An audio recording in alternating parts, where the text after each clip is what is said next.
Kalau antum datang di dalam majelis seperti ini, kemudian telat datang, maka termasuk adabnya memberikan salam. Walaupun tidak semua majelis mendengarkan. Itu yang paling pertama.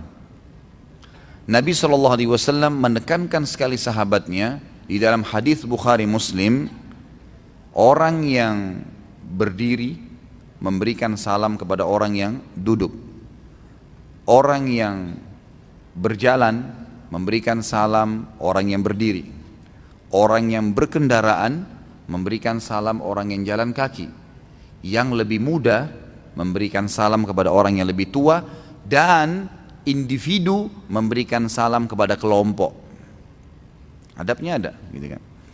Nah, di sini ulama mengatakan adab yang paling pertama dalam majlis adalah masuk ke majlis tersebut, ucapkan Assalamualaikum warahmatullahi wabarakatuh.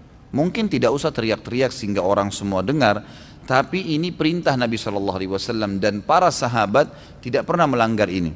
Sampai-sampai dalam hadis Bukhari Muslim, sebab disebutkannya salam itu setiap potongannya punya 10 pahala. Assalamualaikum 10, warahmatullahi 10, dan wabarakatuh 10. Itu hadis Bukhari Muslim yang berbunyi Nabi SAW sedang duduk bersama sahabatnya di majelis ilmu.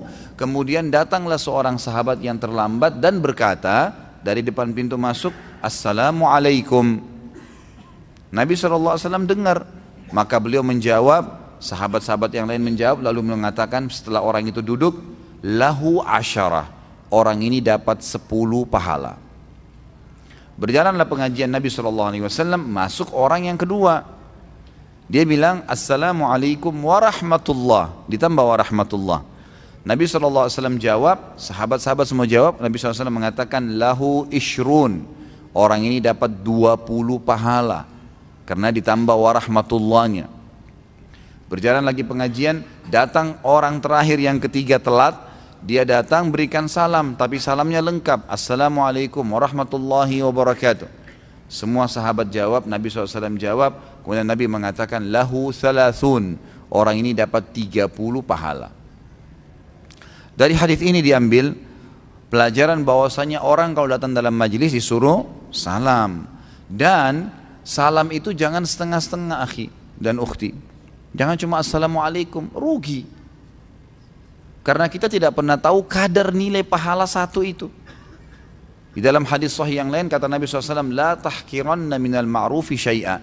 Jangan pelit-pelit mengerjakan ibadah, amal soleh walaupun itu kecil di mata kalian. Karena kita tidak pernah tahu kadarnya, gitu ya.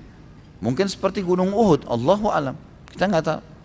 Sebagaimana juga sebaliknya, jangan anggap remeh dosa yang kita anggap kecil, karena bisa saja bobotnya seperti gunung, gitu kan? Karena istilah gunung ini pernah Nabi SAW gunakan. Di antaranya hadis sahih, kata beliau, orang mukmin kalau mengerjakan dosa kecil, dia merasa seperti ada gunung besar di punggungnya. Ada penggunaan istilah gunung di situ kan? Sementara orang munafik mengerjakan dosa besar, dia anggap seperti lalat yang hinggap di hidungnya dan dia usir seperti ini.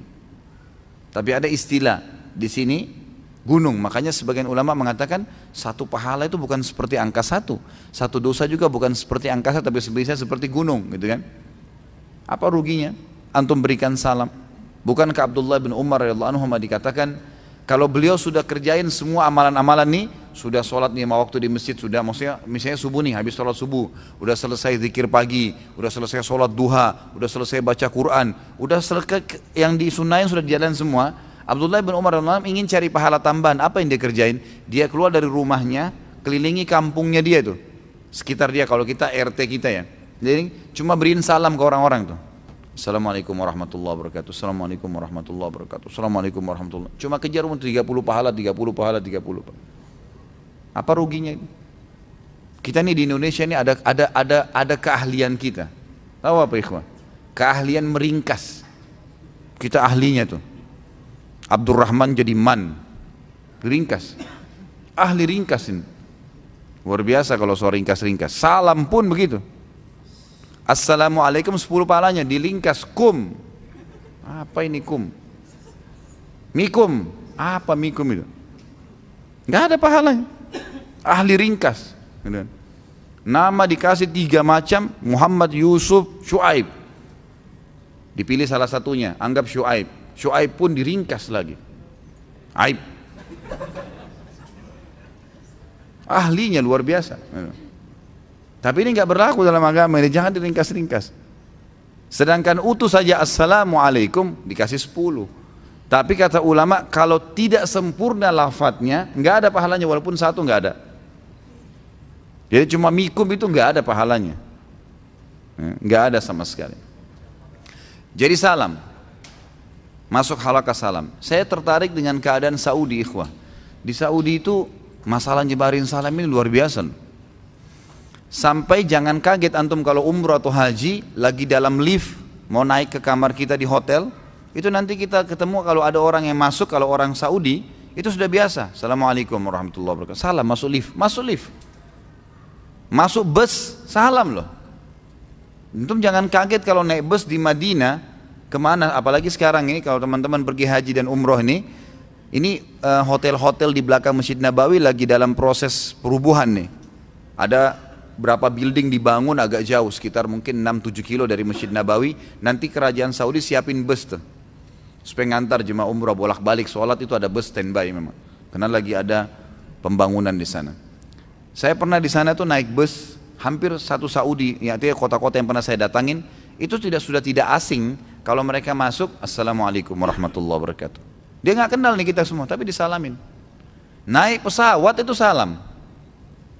Mungkin bagi kita sedikit tanda kutip kita anggap kolot karena kita nggak biasa, tapi itu subhanallah menghidupkan sunnah Nabi SAW tuh. Jadi masuk pesawat, Assalamualaikum tuh, biasa tuh. Naik bus, naik lift, udah biasa. Masuk ke sebuah kantor.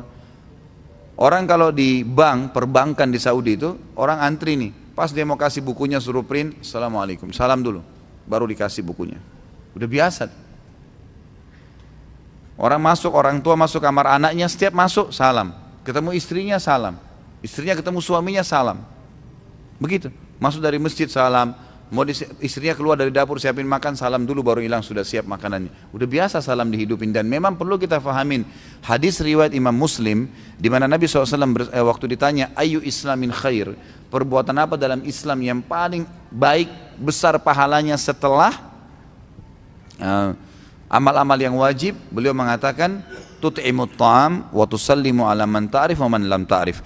Engkau memberikan makan kepada orang dan juga traktir ya, dan juga ya, atau kita undang orang makan, dan juga engkau mau menyebarkan salam kepada orang yang kau kenal dan kau tidak kenal. Nah ini yang harus kita terapkan di Indonesia nih, karena kita salamnya hanya sama orang yang kita kenal. Kalau nggak kenal kayaknya asing tuh. Saya pernah di satu lokasi di Jakarta ini, begitu saya masuk saya salam, Assalamualaikum tuh. Orang pada lihat wajah saya semua. Ini kenal nggak ya kok pakai salam gitu. Jadi aneh.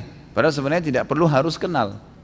Dan ingat sabda Nabi SAW, hadis yang mulia, kalian tidak akan pernah masuk surga sampai kalian beriman. La tadkhulul jannata hatta tu'minu, wa la tu'minu hatta tahabbu. Dan kalian tidak mungkin bisa beriman sampai kalian saling mencintai sesama muslim. Nggak kenal dari suku mana. Selama syahadat saudara saya muslim, harus kita cintai buat dia apa yang kita cintai buat diri kita sendiri. Gitu ya. Lalu kata Nabi SAW, awala adullukum ala syai'in idza fa'altumu tahabbtum. Mau nggak saya tunjukin satu perbuatan yang kalau kalian lakukan maka kalian akan saling mencintai. Jadi masuk surga karena beriman. Untuk beriman saling mencintai itu paling cepat imannya meningkat, gitu kan. Kata Nabi SAW, mau nggak saya tunjukin supaya kalian saling mencintai? Para sahabat mengatakan, iya ya Rasulullah. Kata Nabi SAW, afshus salam bainakum, sebarin salam di antara kalian. Ini teman-teman lagi jalan ke masjid nih, ada tetangganya nggak sholat, belum ke masjid, lagi siram tanaman, kita lewat, Assalamualaikum warahmatullahi wabarakatuh, lewat, nggak kenal nih, cuma salam. Kalau dia muslim dia jawab tuh, sholat pak ke masjid, satu kalimat aja ke masjid. Besok lewat lagi, salam lagi. Salam yang kedua ini sudah beda dengan salam pertama, dia udah nggak merasa asing. Oh ini yang kemarin salam dengan saya nih, udah tahu. Mungkin hari ketiga kita lewat, kita nggak lihat dia, lupa salam, mungkin dia akan salam sama kita. Itu ada interaksi yang luar biasa di salam itu. Jadi adab pertama berikan salam. Tapi juga adabnya dalam salam tidak teriak-teriak, secukupnya. Kalau orang yang dengar, alhamdulillah dia jawab salam itu. Bagaimana adab mengucapkan salam kepada non-muslim, sudah saya jelaskan tadi. Jadi jangan memulai ya, nggak boleh memulai memberikan salam pada orang non-muslim. Kata Nabi SAW dalam hadis riwayat Imam Muslim, hadis sahih, jangan kalian memulai memberikan salam kepada ahli kitab. Kalau ahli kitab saja yang punya kitab dari Allah, Taurat dan Injil, mengikuti Nabi Musa dan Nabi Isa, nggak boleh kita mulai salam, apalagi orang yang bukan ahli kitab, lebih pantas untuk tidak diberikan salam. Jangan memulainya. Tapi kalau mereka berikan salam boleh kita jawab. Tapi tadi kalau salam kita ya assalamualaikum, kita mengatakan waalaikum. Tapi kalau dia bilang selamat pagi boleh dijawab dengan selamat pagi juga nggak masalah. Tapi kita dilarang untuk memulainya.